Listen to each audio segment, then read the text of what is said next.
Welcome back everyone. So, how are you going so far? Okay, so we just have a basic understanding of Python and how to install it and how I'm going to use the IDE and how I'm going to create the variables. Okay, so in this particular video, we are going to discuss about the math module.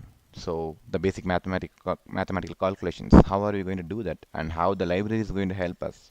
Okay, so far we working with a shell, which is the core shell. So in we don't have to do that the same way. Let's create a new shell script file. Okay. So we'll name it and start working on your own shell script file. Okay. So what you can do is go to file and new file and this is a new shell. So what you can do is you can write something here, but before that just save the file. So desktop and create a new folder called Python demo. Okay, go to the Python demo folder and math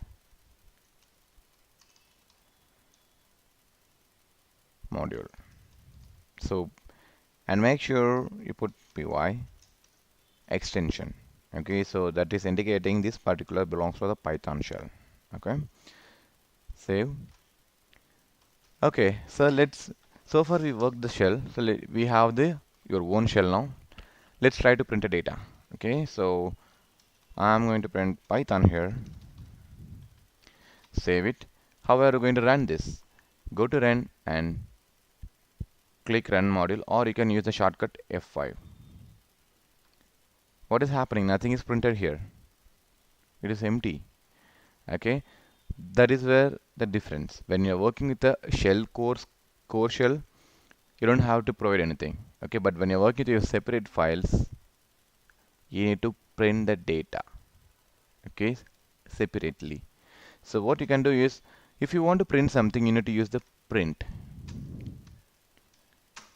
And as I said, there is no need for the semicolon at the end of the line. So now I have a print method which will take the parameter and it will print it, and click F5 to run this.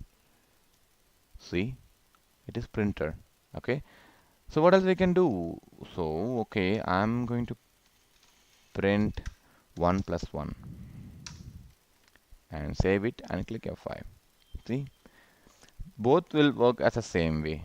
Either it is a core shell or if it's or you, it is your own shell file. Okay, so when you're working with your own shell file, make sure if you want to print something, just use print statement. Okay, so the other tip, the other thing which we need to know, the types, what kind of type I'm using it. For example, uh, so what is 1.0? This is a decimal, right? And what is 1?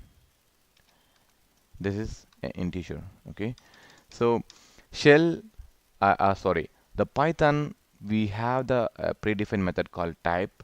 So if you pass some kind of data into it, it will return what is the data type. For example, print type, so Python. So we know that Python is a string variable. Let's see how it is returning. Save it and run. See, it is returning, that is a string value. Okay, so let's do something like this. So I don't want Python here, I'm having a 10 here. So see what is returning. Click F5, it's an integer. Okay, how about Control C 10.5 and click F5. It's a float, it's a decimal value. Okay. Oh, what else we can do? Okay, so I have a okay, let's create some variable and we'll print that. Okay, so let's delete everything whatever I'm typed here. Let's start from the beginning. Okay, I have a, for example, a is equal to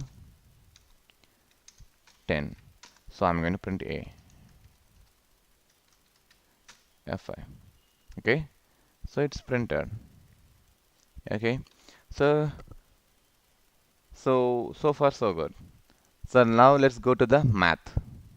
Okay, so I have a variable called a and it has 10, and I have another variable called b and it has 20. So I'm going to print a plus b. So we know what is the answer. It should be 30. Click F5. Cool, it's good. So what will happen if I'll print a minus b minus 10? Looks good. Okay, do the same for multiplication.